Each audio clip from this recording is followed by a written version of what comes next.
Então, vendo aqui a matéria que a gente viu, a última matéria que a gente viu no caso, vou pegar aqui o segundo ano,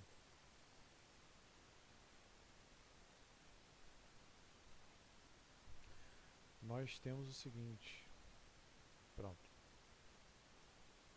A última coisa que a gente viu foi a parte de dilatação. Então, ó, temos uma atividade para ser entregue para amanhã. Ela consiste aqui, ó.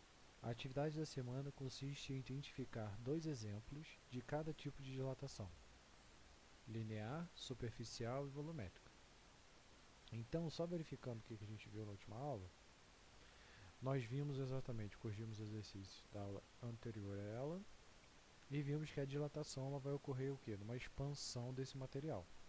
Então, essa dilatação ela pode ser linear, que é em uma dimensão, e ela pode ser superficial e volumétrica, que foi o que eu fiz aqui no outro desenho, que ficou melhor. Então, quando esse material se dilata, ele aumenta ou diminui o comprimento dele, o volume dele, as dimensões dele, dependendo dessa variação de temperatura. Se a temperatura aumenta, o corpo dilata. Se a temperatura diminui, o corpo contrai. E por que isso acontece? Porque as moléculas elas vão tender a se expandir ou se contrair. Então, tipos de dilatação, a gente tem uma dimensão linear, superficial e volumétrica, né? Linear, ela vai ocorrer, por exemplo, no fio, ou seja, por exemplo, aqui, ó, o fio do poste, ou até o trilho do trem aqui, ó. Se ele não tiver um espaço, não tiver uma folga, ele vai tender a dilatar para o lado. E isso vai ocorrer esse tipo de desenho que a gente tem aqui no trilho do trem. Já a dilatação superficial é algo em área. Então, um exemplo bem claro é o nosso piso aqui, ó. Quando a gente coloca rejunte nele, é exatamente para quê? Para evitar, para tapar esse buraquinho entre um piso e outro e para levar em consideração essa dilatação desse cara. Se não tiver dilatação, ele vai ficar colado um do outro e ele vai acabar fazendo isso aqui, ó. Vai acabar trincando. E existe a dilatação volumétrica, está associada ao volume, né? Ambos têm ali as fórmulas, que é o que a gente vai fazer nos exercícios, vamos dar uma revisão. E existe a dilatação de líquidos, ou seja, quando eu aqueço um material, um líquido, por exemplo, esse recipiente ele comporta um espaço maior, só que como o líquido ele dilata mais do que o recipiente, ele acaba transbordando. Então o volume que transborda nada mais é do que o volume desse líquido menos o volume desse recipiente. Então o efeito clássico que a gente tem quando a gente bota água, né, muita água, por exemplo, para poder fazer um feijão ou fazer, sei lá, não feijão, geralmente é panela de pressão, mas fazer, sei lá, um arroz, um macarrão, algo do tipo, né? E se a gente botar demais, ele acaba transbordando. Então, vimos também o efeito anômalo da água, ou seja, quando eu aqueço o material, ele tende a dilatar. Interessante que na água acontece um efeito estranho, ele contrai. Por que ele contrai? Porque a água, quando ela está em gelo, ela cria esses flocos de neve, que nada mais é do que estruturas organizadas da água. E ela forma essa geometria aqui, ó, sempre tendo 6 lados, que a gente chama de geometria hexagonal compacta. Então, quando eu aqueço esse material, ele rompe essas ligações. Então, se ele estava ocupando um espaço maior, ele passa a ocupar um espaço menor. Então, por isso, eu vou ter que o volume diminui. Como o volume diminui, nós temos o quê? Que a densidade desse cara ele vai ser maior. Ou seja, a água ela vai tender a ficar embaixo e o gelo vai tender a ficar em cima. Então, nesse processo, eu vou ter o quê? Eu vou ter que o gelo fique em cima e a água fique embaixo. O mais importante desse processo é o quê? O gelo ele funciona como excelente isolante térmico. Né? Tanto que quando a gente tem a geladeira lá, de tempos em tempos a gente tem que limpar a geladeira porque ela para de funcionar, ou seja, começa a congelar e ela não congela as coisas direito, exatamente devido a esse efeito. Então, o que acontece? Quando essa água ela está congelada ali, ela funciona como isolante térmico e isso ela impede a passagem de calor. É o que a gente tem, por exemplo, nos iglus, né? Que são aquelas casas lá dos esquimós. Ou seja, embora ali esteja menos 40, o cara consegue ali com uma casa de gelo ter uma temperatura aí de uns 10 graus, né? Uma temperatura amena que dê para o cara sobreviver. E o interessante disso é que ela evita que todo o gelo congele, ou seja, ela vai congelar uma camada de gelo, essa camada de gelo vai aumentando, vai chegar um momento que ela vai ser um isolante térmico perfeito, ou seja, vai evitar que todo esse gelo congele de uma vez só. Então nós vimos aqui, resolvemos para casa algumas questõezinhas. Então, basicamente, esse tipo de exercício é bem simples. É olhar, pegar a questão e substituir. Né? Então, para casa eu tinha pedido para fazer a questão 1, questão 2 e questão 4 desse site. Então, abrindo o site, vou pegar aqui as questões para a gente poder fazer. E eu vou fazer pelo menos umas 2 questões com vocês. Então, vamos lá.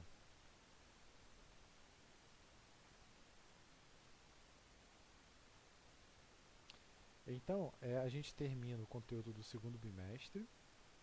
A princípio, a gente já vai dar entrada no terceiro.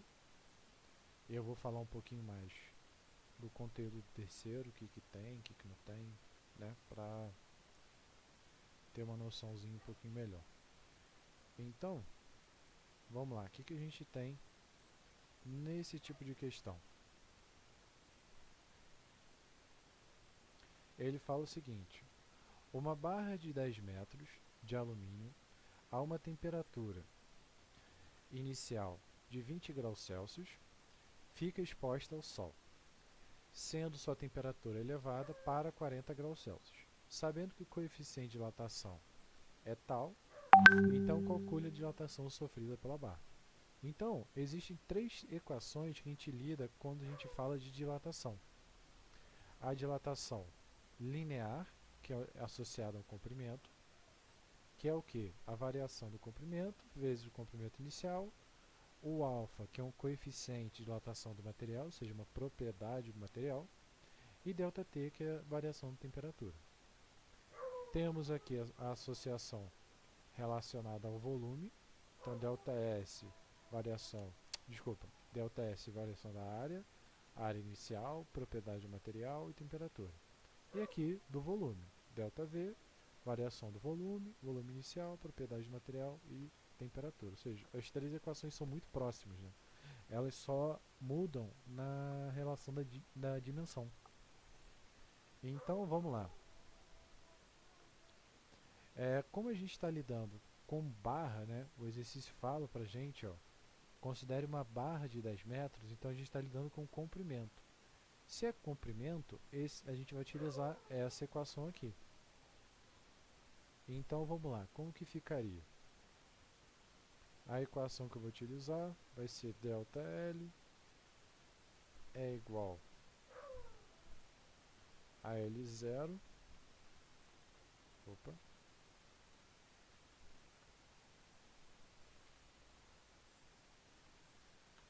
vezes alfa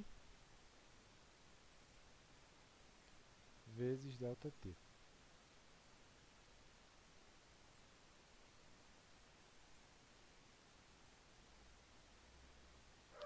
Então a equação que a gente tem que utilizar é exatamente essa aqui. E quais são os valores que ele fornece para a gente? Então ele fala que a barra ela tem 10 metros de comprimento, ou seja, o comprimento inicial dela é de 10 metros. Então eu posso dizer que meu L0 é igual a 10 metros.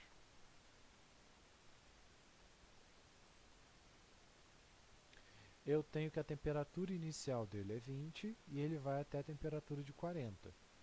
Ou seja, quanto que variou a minha temperatura? Né? ΔT é variação de temperatura. Então, ΔT ele vai ser a temperatura final menos a temperatura inicial. Ou seja, se ele vai de 20 para 40, então ele varia 40 menos 20 graus Celsius.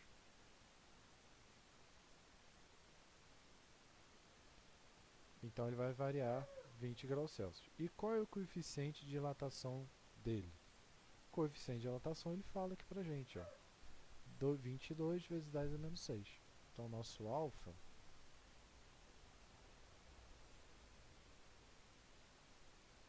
ele é exatamente 22 vezes 10 elevado a menos 6. Opa.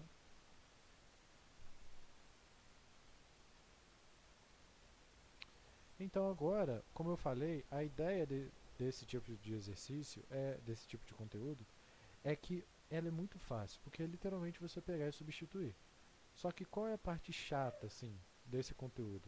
É que você tem que lidar com potências, ou seja, lidar com 10 elevado a 6, por exemplo. Mas ela não é difícil de resolver. Quer ver? Como que eu acharia a dilatação sofrida pela barra? Só substituir, ó. Quanto que é o meu L0? 10. Quanto que é o meu alfa? 22,6. Quanto que é a minha variação de temperatura? 20. A partir daí, ó, é só fazer multiplicação. Então eu vou ter ali 10 vezes 22 vai dar 220. 220 vezes 20, só multiplicar esse cara por 2. Então aqui vai dar 4, 4 e acrescenta mais um zero. Então, a ideia é bem simples, ó. Eu só estou multiplicando os caras. Só que aí, o que acontece? Eu preciso lidar com essa vírgula. Como que eu lido com essa vírgula? 10 elevado a menos 6 são 6 números antes da vírgula. Se são 6 números antes da vírgula, aqui eu tenho 4 números, está faltando mais quanto? 2, né? Então 0,12. Então repara que agora eu vou ter 1, 2, 3, 4, 5, 6. Ou seja, eu tenho essa variação. Como eu estou lidando com comprimento, qual é o comprimento que ele me forneceu? Ele me forneceu metro, né? Então é essa dilatação que eu vou ter em metro. Ou seja, se eu quisesse, por exemplo, saber o meu comprimento final, como que eu faria? Simples. Meu comprimento final, ele vai ser o comprimento inicial mais o quanto dilatou, né? Bem lógico. Então, meu L seria o meu L0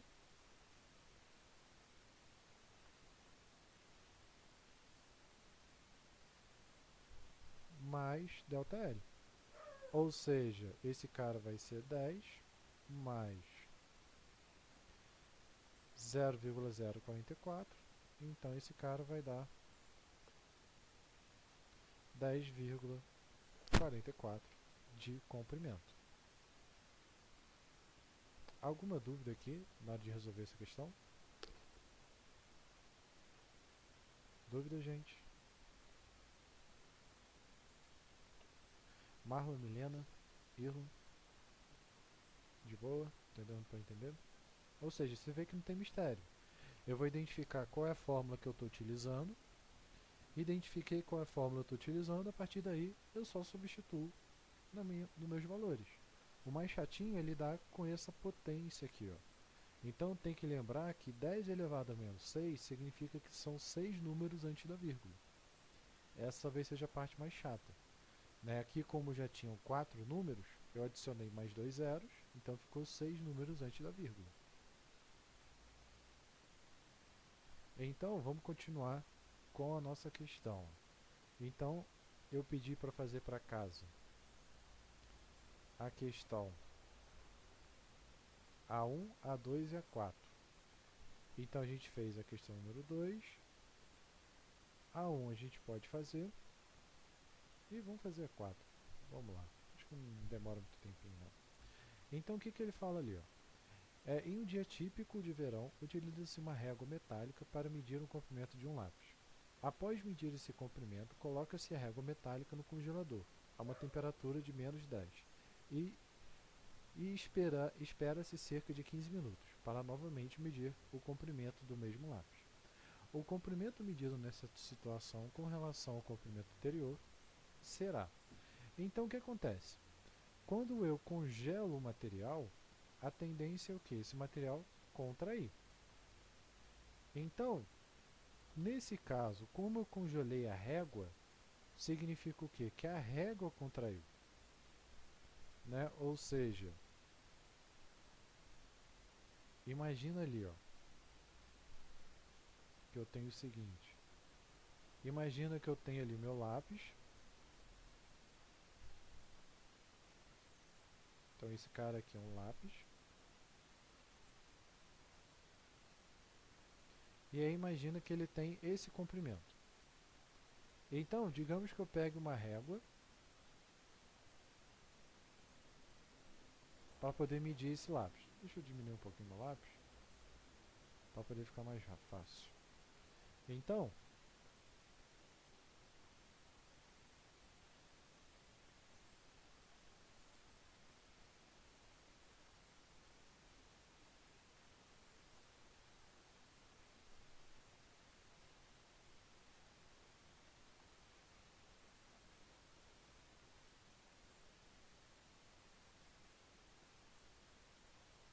imagina que eu tenho essa situação aqui. Ó. Eu tenho uma régua e a régua ela tem uma temperatura ambiente. Esses númerozinhos aqui seria só a marcação dela, digamos assim. Então, quando eu vou medir esse cara, eu vou medir, ele vai ter um tamanho ali entre 4 e 5. Só que se eu pegar essa régua e resfriar ela, o que vai acontecer? Essa régua ela vai estar ali a menos 10 graus Celsius, ou seja, ela vai tender a contrair. Se ela contrai, o que vai acontecer com as distâncias? Ela vai meio que encurtar. Ó. Então, a régua vai continuar tendo as mesmas medidas, só que agora ela vai estar muito mais compacta. Então, quando eu for medir esse cara, vai parecer o quê? Vai parecer que ele é muito maior do que era antes. Então, vamos analisar aqui. Ó. O comprimento medido nessa situação com relação ao medido, ele vai ser o quê? Ele vai ser maior. Por quê? Porque a régua sofreu uma contração, ou seja, a régua contraiu, por consequência, a medida desse lápis, ele meio que aumentou. Então, a medida é maior. Então, a gente tem aqui, ó, letra A.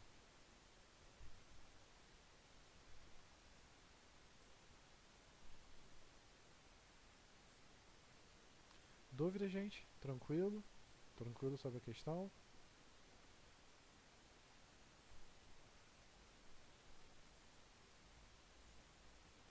Tranquilo, tranquilo? Marla, tudo bem? Então, vamos continuar lá. Vamos fazer então a questão número 4. Marque a opção abaixo qual grandeza não interfere na dilatação dos sólidos. Então a gente viu ali ó, que o sólido ele vai depender da natureza do material, né? Ou seja, se eu pegar, por exemplo, madeira, se eu pegar um metal, aço, por exemplo, cobre, eles vão se comportar diferente, certo? Porque lembra, a gente viu que a dilatação está associada ao quê? A dilatação ela está associada a essa deformação dos átomos. Ó. Se esses átomos são diferentes, têm tamanhos diferentes, eles têm ligações diferentes, eles vão se comportar de forma diferente. Então é lógico que a natureza do material vai influenciar. O comprimento inicial do sólido também vai influenciar, porque quanto mais material eu tenho, mais distante ele vai ficar. Né? Pensa aqui, ó, esse cara tinha 1 centímetro entre um e outro, ele passou a ter 3 centímetros.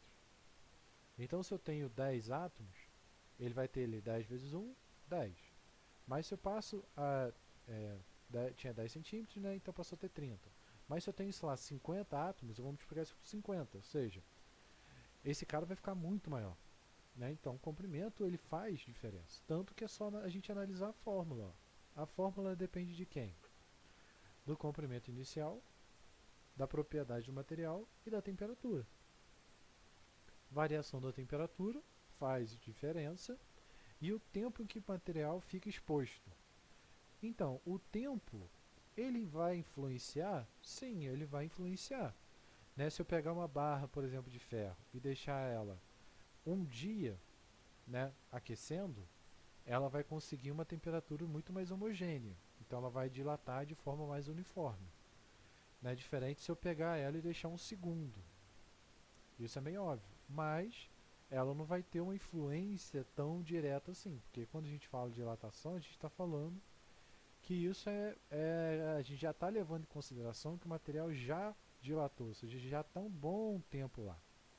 né? A gente não leva isso em consideração o tempo, senão a equação ela fica um pouco mais chata para poder se resolver. Então a resposta certa é exatamente essa letra aqui, ó, a letra D. Tudo bem? Então o tempo em si ele não vai levar em consideração.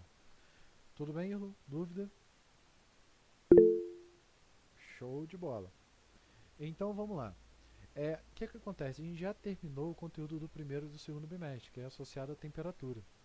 Então, para a gente ter uma noção, o conteúdo do terceiro bimestre, ele diz o seguinte, ó, usinas termoelétricas e hidrelétricas, energia térmica e mecânica, conservação e transformação de energias. Então é isso que a gente tem que ver no terceiro bimestre. Então ele vai falar sobre compreender fenômenos da natureza, compreender o funcionamento de usinas termoelétricas e hidrelétricas, identificar etapas do processo de transformação, reciclagem, blá blá blá, manifestação de energia mecânica, identificar a transformação de energia e conservação, analisar e argumentar a relação termo científico, tá? Vantagem e desvantagem das usinas hidrelétricas e termoelétricas, compreender a construção de uma usina envolvendo conhecimento com recursos naturais. Beleza. Então, o que a gente vai começar a ver nessa aula? Como funciona uma usina? Ou seja, de geral, como que vai funcionar essa usina? Essa usina, por exemplo, uma usina hidrelétrica, uma usina termoelétrica, uma usina nuclear, todas elas funcionam com o mesmo processo. Então, vou botar aqui, ó, usinas como termoelétrica,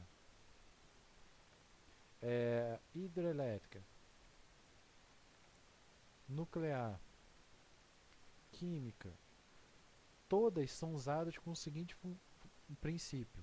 Eu vou ter a água e vou fazer a água girar uma turbina. Simples, não tem muito mistério. Ou seja, todas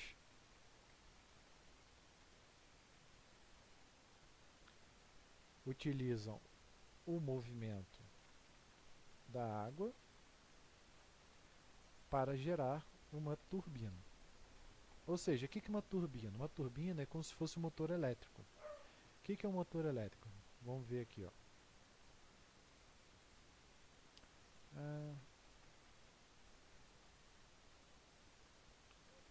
Pode ser usina, sei lá, pode ser nuclear, né?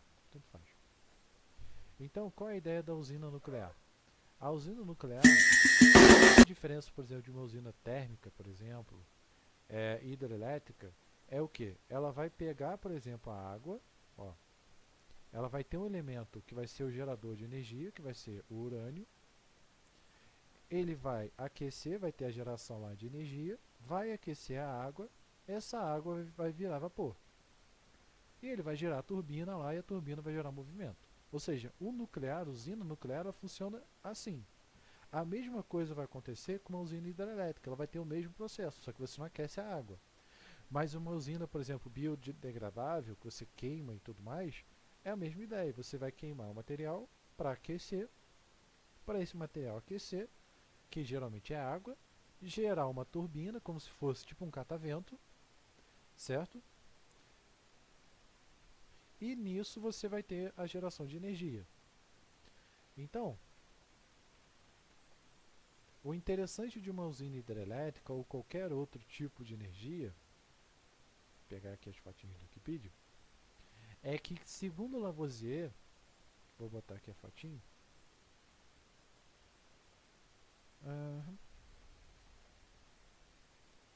Lavoisier tinha uma famosa frase. Lavoisier é um físico, químico, que ele viveu um bom tempo, 1880, por aí, e ele tinha uma frase que dizia o seguinte: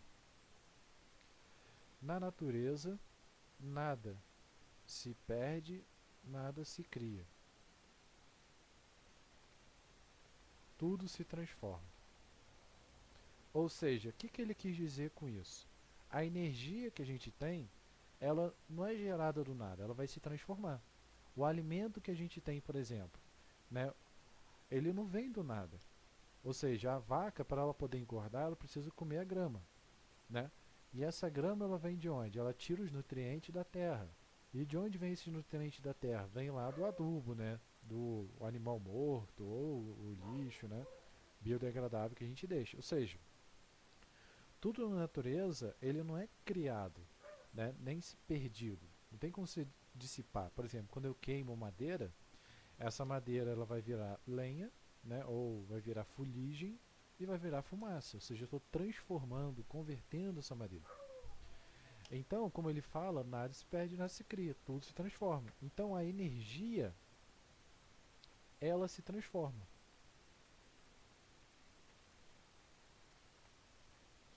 de um tipo para outro.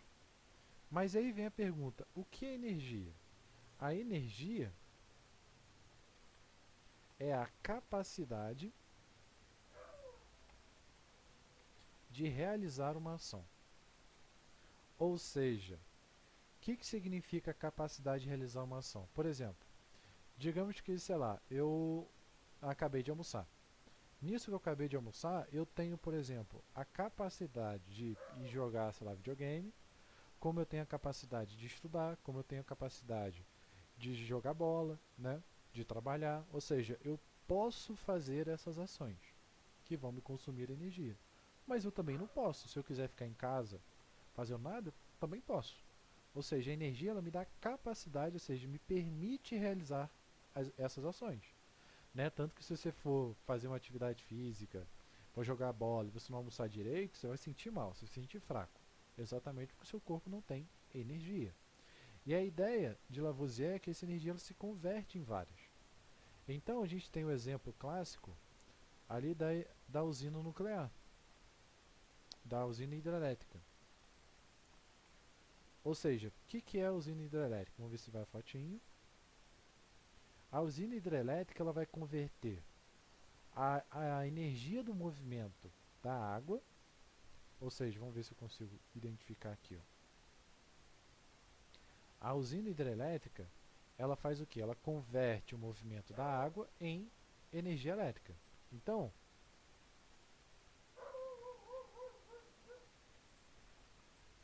converte o movimento da água em eletricidade. Então, o que ela vai estar fazendo aqui exatamente? A água ela vai ter uma energia, ou seja, uma energia que a gente chama de energia potencial gravitacional. A gente vai ver isso com mais calma depois.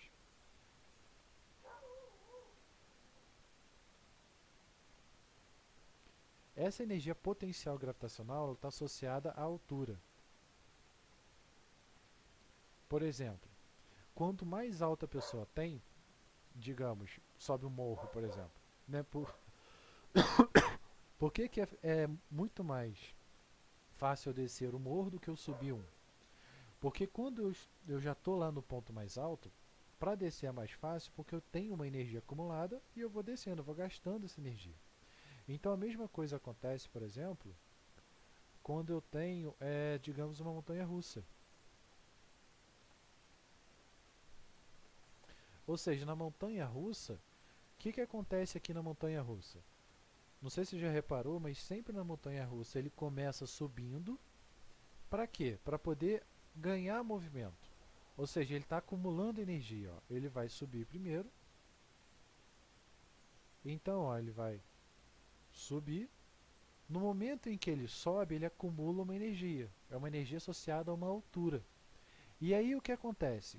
Quando ele começa a descer, ele converte essa energia, que seria uma energia potencial gravitacional, que é uma energia de altura, em uma energia de movimento, de velocidade. Então é isso que está acontecendo exatamente com ele, ou seja, ele está convertendo esse tipo de energia em uma energia relacionada à velocidade. Tanto que depois você repara que a montanha-russa ela não tem motor, não tem nada. Né? Ela vai ter no máximo na subida aqui ó, uma esteira que vai levar o carrinho lá para cima. Fora isso não tem mais nada. Né? Qualquer movimento não tem mais nada. É só descida.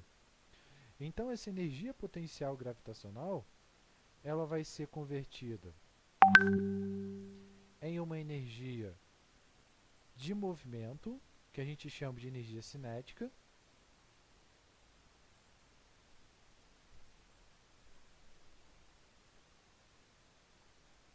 ou seja, associada ao movimento.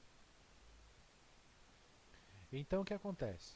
Inicialmente eu vou ter o quê? A minha água, ela vai ter uma altura, por isso que eu preciso fazer uma represa, né? Não adianta eu pegar água parada e botar ali um gerador. A minha turbina não vai gerar, exatamente porque ele não tem nenhuma altura associada ali. Então, acontece o que? Essa energia potencial gravitacional, ela vai descer, ela vai gerar energia cinética, ou seja, vai gerar um movimento. Essa energia cinética, ela vai passar para o gerador, que o gerador vai começar a girar.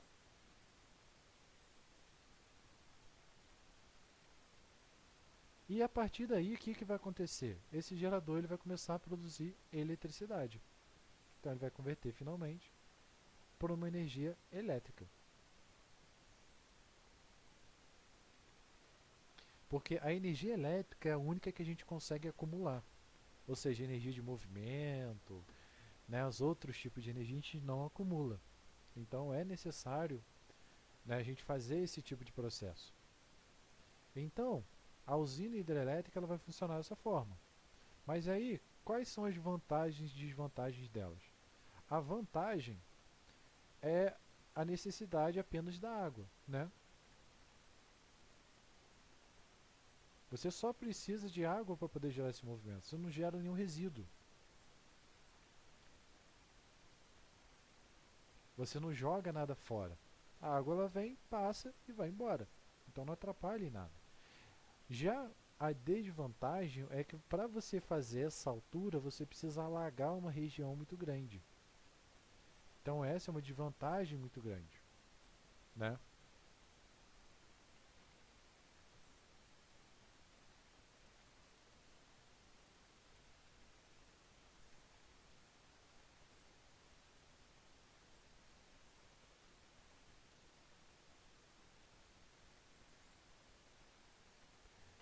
Então esse é um grande problema. E aí quando você alaga uma região bem grande, você começa a alagar, por exemplo, árvores. Essas árvores elas começam a ficar putrefadas, né? Porque você está adicionando água aí, né? Ela vai virar podre. E nisso que ela fica podre, ela pode acabar liberando toxinas que podem acabar corroendo esse gerador. Então, outro problema é esse que você pode ter a um longo período. Né? O Brasil ele tem abundância em águas. Então, por isso que a gente tem lá Itaipu e tudo mais, né? Que ela gera uma grande parte de energia. O outro ponto bem interessante é o que? A energia ela tem que ser produzida localmente. Por quê? Quando eu transmito essa energia pelo fio, né, eu vou gastando ela, ou seja, eu vou cansando esse elétron. Então, por isso que não dá para eu fazer lá em Itaipu, que é lá no sul, e levar lá para quem está morando lá em Natal, lá no Pará, por exemplo, lá em Pernambuco. Eu não posso levar isso tudo por fio, exatamente porque a energia vai se perder ao longo do processo. Dúvidas? De boa? Show de bola. Então, outro tipo de energia que a gente vai ter, a gente vê mais umas três, mais duas e a gente já fecha. O outro tipo de energia que a gente vai ter é a energia. Sim, sim, o conceito é bem simples. Então, basicamente outro tipo de energia que eu vou ter é a usina nuclear. Ou seja, o que é a usina nuclear? A usina nuclear ela vai funcionar através da radiação do, do urânio.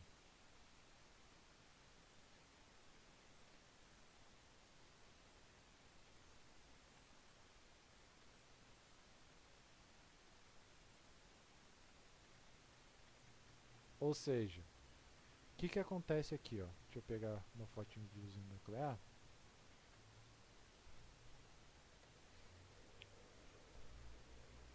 Aqui, ó. Então, a usina nuclear ele vai funcionar da seguinte forma. Ah. Então, eu vou ter o que? A água ela vai ser aquecida. No caso, espera aí, preciso organizar.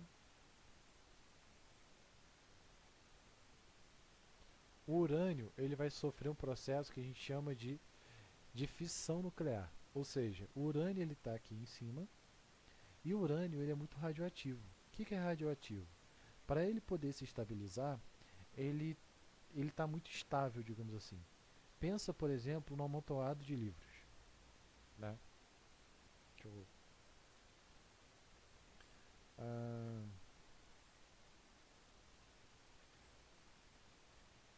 deixa eu ver se eu acho uma figura.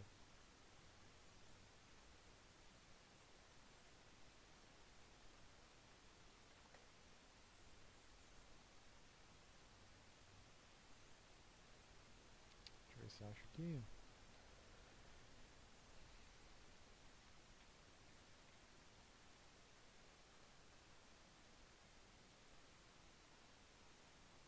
Tá, são poucos livros, mas acho que dá pra gente ter ideia do que eu quero dizer. Imagina no seguinte, imagina como se eu estivesse criando uma pilha de livros. E eu estou colocando um livro em cima do outro. Então, só para a gente ter um pouquinho aqui. Então imagina que eu estou pegando um livro e estou colocando um livro em cima do outro. Agora imagina que esse cara é como se fosse um átomo. Cada livro representa como se fosse um próton. Então,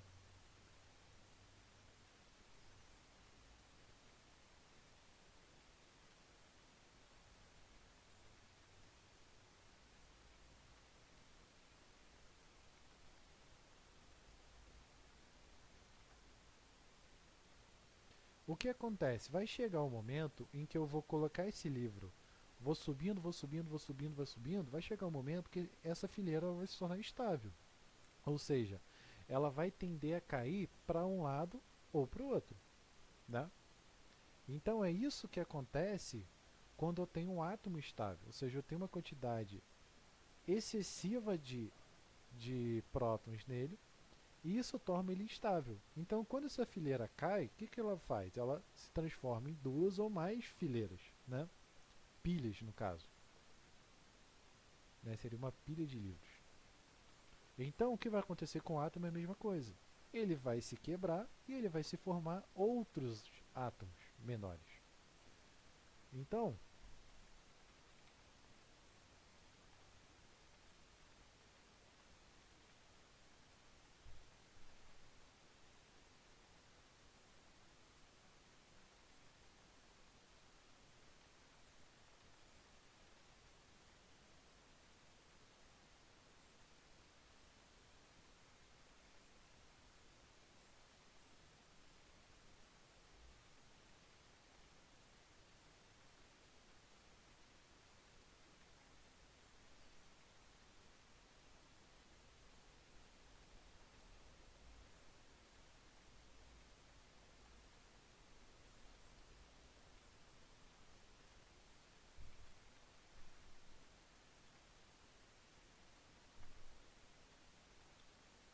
o que acontece? Esse cara ele se torna tão estável que ele começa a gerar um processo de fissão nuclear. Ou seja, na radiação existem dois nomes que a gente trabalha bastante: a fusão e a fissão. Fusão vem lá do Dragon Ball, né? Ou seja, eu tenho dois, eu vou juntar e vai virar um só. Já a fissão nuclear é um pouquinho diferente, eu tenho um processo contrário, ou seja, eu vou quebrar esse cara. Então eu tenho um processo em que eu tinha um átomo e ele vai se dividir em dois. Então,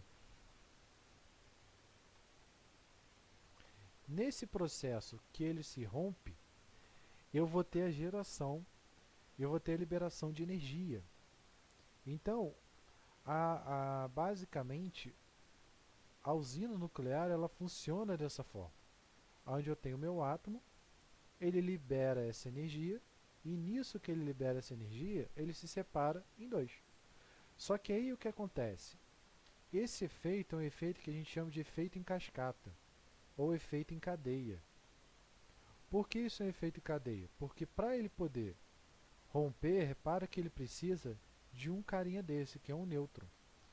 Então, Quando ele se rompe, ele libera um nêutron e esse cara atinge o outro, fazendo efeito em cascata. Então,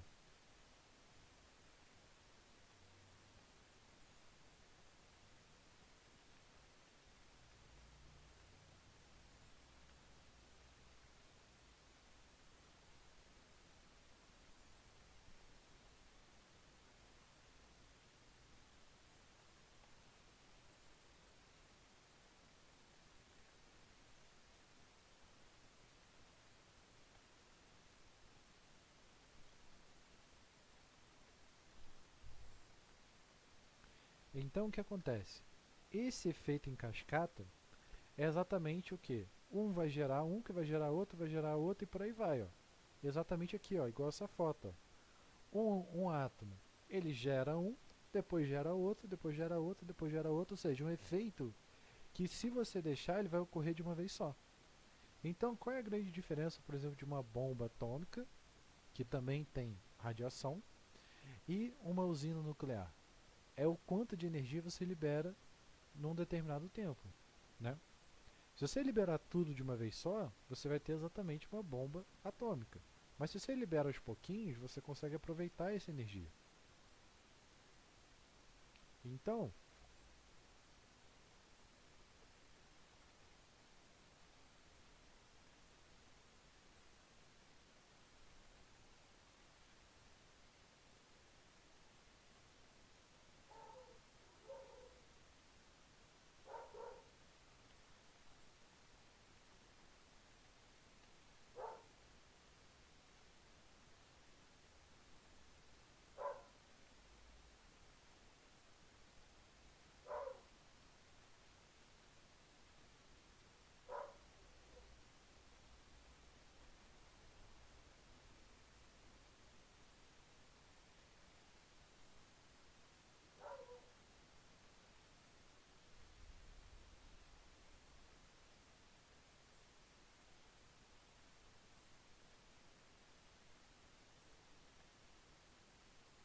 Então, a principal diferença é que a bomba nuclear, a energia vai ser liberada de uma vez só. Ou seja, a reação ela acontece instantaneamente. Já na usina nuclear, essa reação é controlada por barras de carbono. Ou seja, o que são essas barras de carbono? Como a gente viu aqui na foto, ó, não sei se você consegue ver, ó, esse carinha aqui ó, é o núcleo, é a radiação, é o urânio, e esse carinha que está aqui ó, são as barras de carbono. Ou seja, a barra de carbono absorve o nêutron. Então, aquele nêutron que vai gerar a reação em cadeia, ela vai absorver esse cara. Nisso que ela vai absorver, ela vai impedir que esse efeito ocorra em cascata. Então, existe um vídeo muito bom, deixa eu ver aqui, é, feito pela Disney. A Disney criou vários vídeos educativos e dentre os vídeos educativos da Disney, né, lá quando a Walt Disney fazia ideia e tudo mais, existem vários vídeos que explicam como que funciona o átomo e tudo mais. Então vou deixar o link aqui, só para ter uma ideia.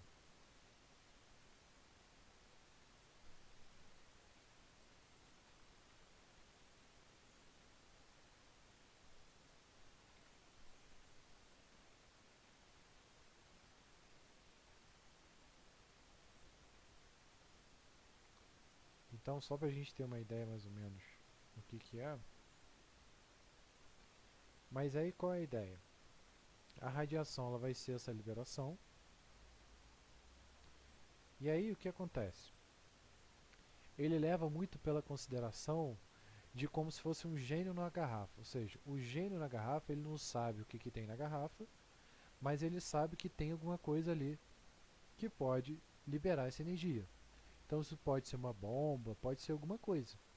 Então a mesma coisa acontecia com as pessoas, elas não sabiam por que tinha esse tipo de energia, né? Ou seja, como se fosse um gênio na garrafa. Eu precisaria abrir o átomo para saber o que tem dentro dele. Então, aqui ele vai mostrar um pouquinho de como funciona.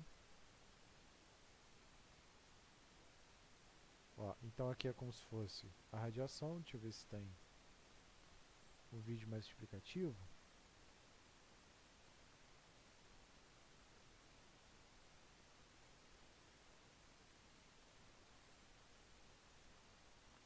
Aqui ele vai falar um pouquinho do átomo.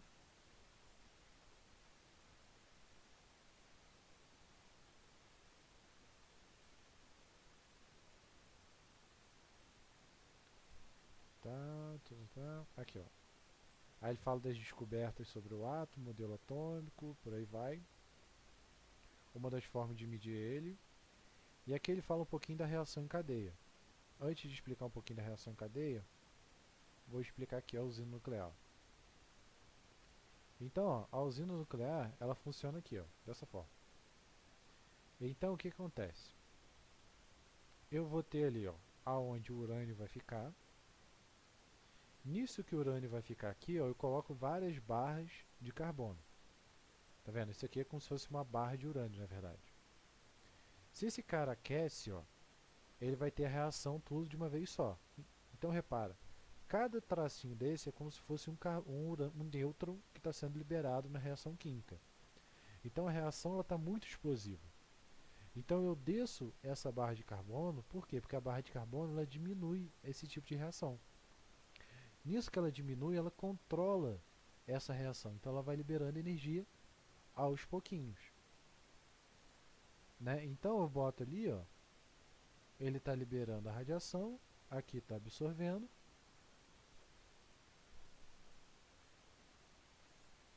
Então, deixa eu ver se ele vai fazer mais alguma coisinha. E a partir dali a gente vai ter todo o processo. Então, como eu falei da reação em cadeia, aqui ele faz um experimento, aqui ó. Quando ele reage à reação, ele libera um nêutron. Então, quando eu tenho um processo em cadeia, é como se eu tivesse isso aqui, ó. Várias ratoeiras, e quando uma libera, ele vai soltar uma bolinha que vai liberar para outra, vai liberar para outra, e por aí vai. Então, deixa eu ver. Aqui, ó. Então, olha que interessante. Se você coloca uma bolinha ali, no momento que ele reage, ele vai liberar essa bolinha. Mas se eu tiver vários e vários átomos, o que vai acontecer? Uma bolinha vai ser solta, vai liberar outra, vai liberar outra, vai liberar outra, ou seja, tem um processo em cadeia.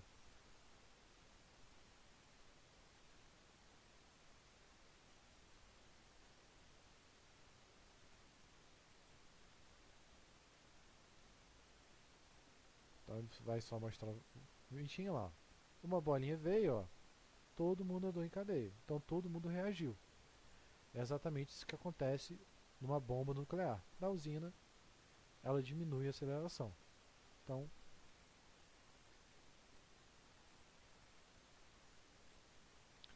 Então, como que funciona a usina nuclear? A usina nuclear, ela vai funcionar da seguinte forma. Então, deixar aqui para a gente ver a energia daqui a pouquinho. Então, a usina nuclear, ela ocorre quando o urânio entra em reação. Nesse processo, a água é aquecida.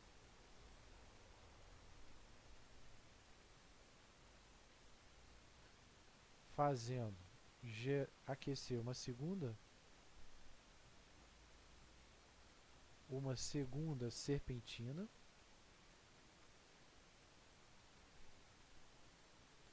da qual irá gerar uma turbina. Então o que acontece? Essa radiação ela vai liberar calor. Nisso que ela libera calor, ela vai aquecer a água. Só que o que acontece? Essa água, se eu for jogar fora, eu vou ter um problema muito sério, porque ela vai entrar em contato com radiação. Então esse cara eu tenho que deixar ele reservado aqui, ó, que é exatamente esse amarelo. Então o que eu faço? Eu pego essa água que está quente e eu utilizo ela. E como que eu vou utilizar? Eu vou pegar essa água quente e vou fazer com que ela aqueça outra água. E aí sim, essa outra água, ela vai gerar a turbina e é onde eu vou ter energia elétrica. Né? Então, eu vou ter ali uma energia química que está associada à fissão nuclear, ou seja, a fissão do núcleo. Essa energia química, ela vai gerar uma energia térmica, ou seja, vai ser o aquecimento da água,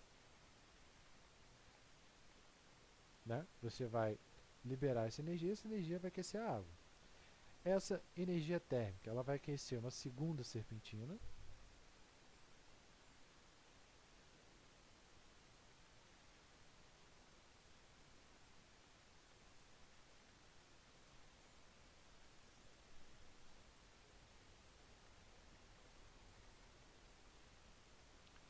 e nisso que ele aquece a segunda serpentina, aí sim ele vai gerar movimento para uma turbina. Eu vou ter uma energia mecânica.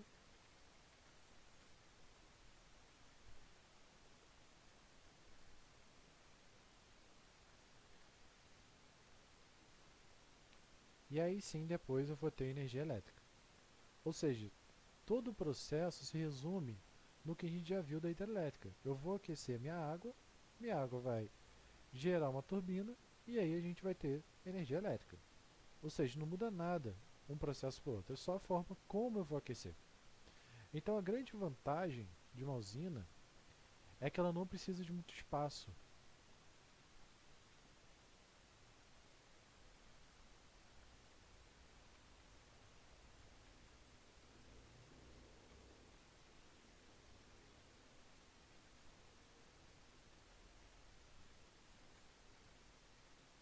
Né? Por exemplo, a energia que vai liberar o urânio, ela é muito maior do que a energia, por exemplo, do carvão, do que da água.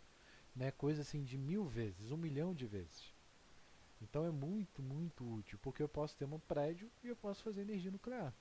Pensa que em comparação ao outro, eu preciso de uma região muito grande para alocar essa água, eu preciso ter um rio, né? É mais complicado. Aqui não.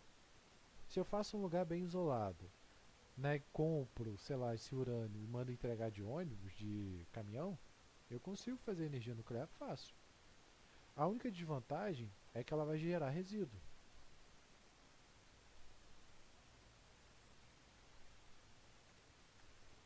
Ou seja, lixo tóxico.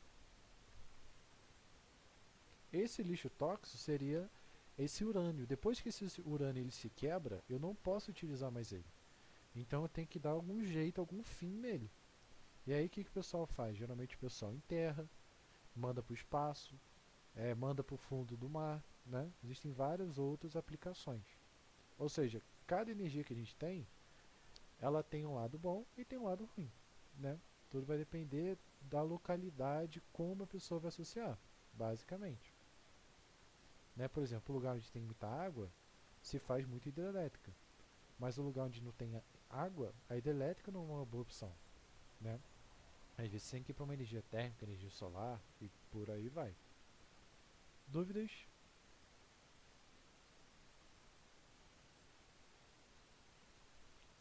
Show de bola. Então, só para a gente não, não deixar em branco, vou botar aqui como atividade para casa. Coisa simples.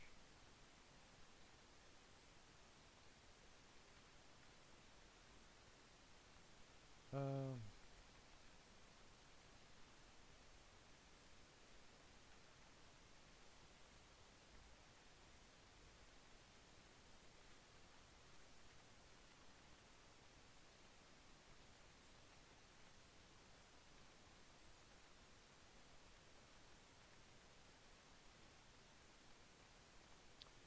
então existia uma usina nuclear, a usina de Chernobyl, que ela explodiu. E aí o que, que aconteceu? Basicamente, não tinha esse sistema de segurança, ou seja, ela começou a aquecer, essa barra aqui ela não atuou, aqueceu demais, ela, bum, explodiu. Então, vou explicar com no mínimo 5 linhas, né, o que aconteceu com essa usina de Chernobyl. Bem simplesinho, tem vários documentários, tem acho que o documentário Chernobyl na Netflix que fala exatamente sobre isso. Né, bem tranquilinho de resolver. E isso aí fica como atividade para a nossa próxima aula. Tudo bom? De boa? É isso aí. Né, bem bizarro, porque aí você liberou a radiação, essa radiação subiu e aí o vento levou ela. Então é um problema muito sério. Tanto que hoje em dia é um dos locais, digamos que é mais estudados, né? Porque é o local onde você tem a vida marinha, a vida dos animais, né, no caso, e você não tem ação do homem. Então é o lugar onde você pode estudar e ver como é o comportamento desses seres vivos sem a influência do homem. Olha que interessante. Dúvidas? Pergunta? Dúvidas, irmão?